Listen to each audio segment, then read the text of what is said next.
Title: The Day My Father Was Chased by a Tortoise at Midnight. A funny, mysterious tale blending Igbo folklore and stubborn village pride. Chapter 1. The Day My Father Swore Never to Eat Snail Again. I was about 12 years old when I first heard the story.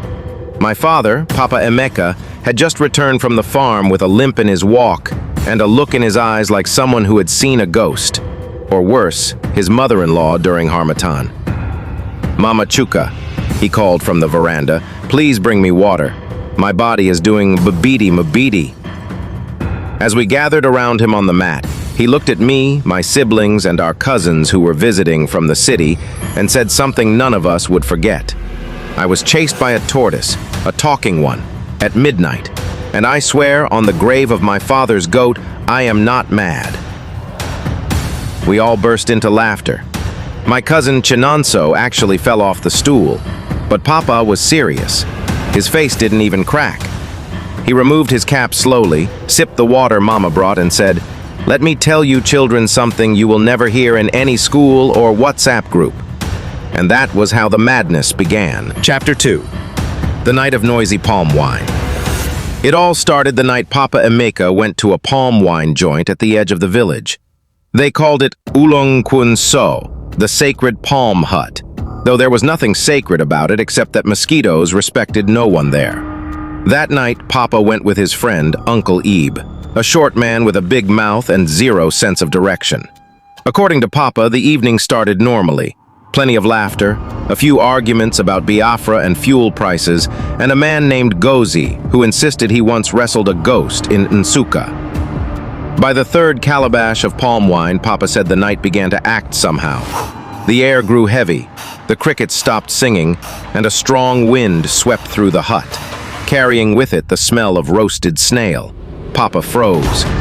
"Who dey roast snail for midnight?" he asked. Uncle Ebe shrugged. "Maybe it's Mama Njideka. Her son just returned from Lagos." But Papa's eyes narrowed. "No," he said. "That is not snail, that is temptation." Chapter 3.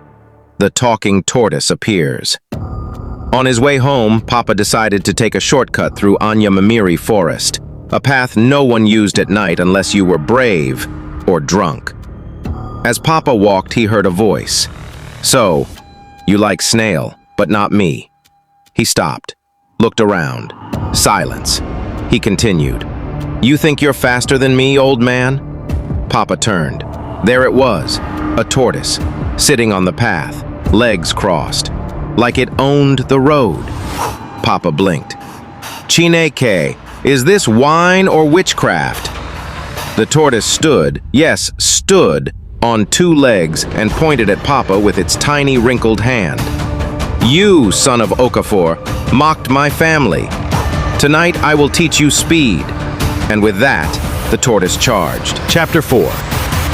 Run, Papa, run.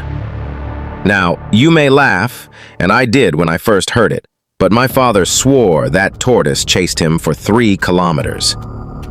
"I ran through mud, banana farms, and even someone's compound," he said. "But tortoise are slow," we argued. "That's what the devil wants you to believe," Papa snapped. At one point, Papa leapt over a small shrine, landed in a yam heap, and rolled like a wounded goat. He swore the tortoise kept chanting behind him, "Not so fast! Not so fast!" People in the next compound said they heard someone shouting, "Leave me, you animal!" and thought it was a domestic quarrel. Chapter 5. The Rescue Mission. Sort of. Eventually, Papa ran straight into Mama Njideka's cassava pit and passed out. The next morning, Mama Njideka found him sleeping face down in mashed cassava, snoring. When asked what happened, Papa replied, "I was chased by a spiritual tortoise, and no, I won't explain further." Mama Njideka told the town. The town told the priest told my mother. That evening, a family meeting was called. Chapter 6. The Family Intervention. My mother looked Papa dead in the eye. "So, a tortoise chased you?" "Yes." "And it spoke?" "Yes." "And it ran fast? Faster than your anger, woman?" Uncle Arinze, the village pharmacist, suggested a cleansing. My grandmother said Papa had eaten something forbidden and blamed Mama for allowing him to eat okra soup on a full moon. Everyone talked, except Papa.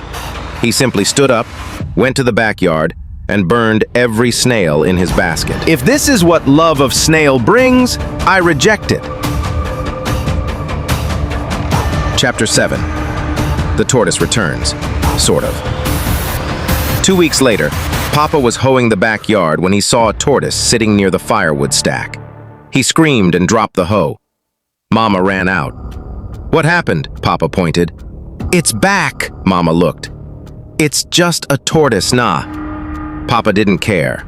He fetched palm oil, kola nut, and a chicken feather and began to chant whatever he remembered from NDDBA movies. The tortoise didn't move, but Papa swore it blinked, twice. Chapter 8. The village divides.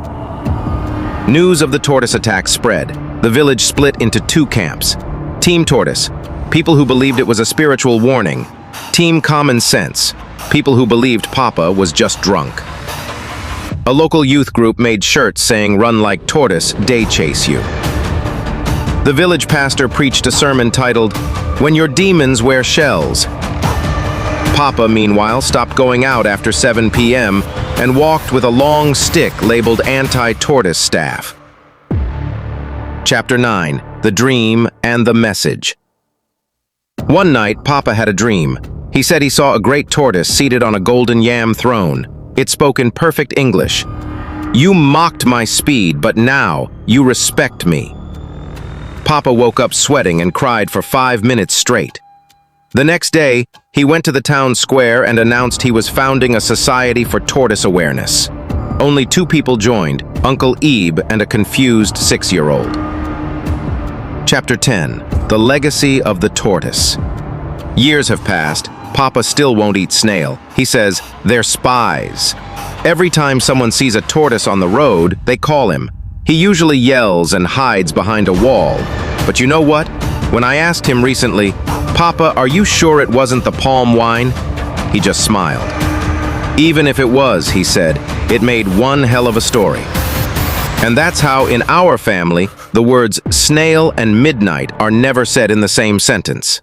Ever. The end.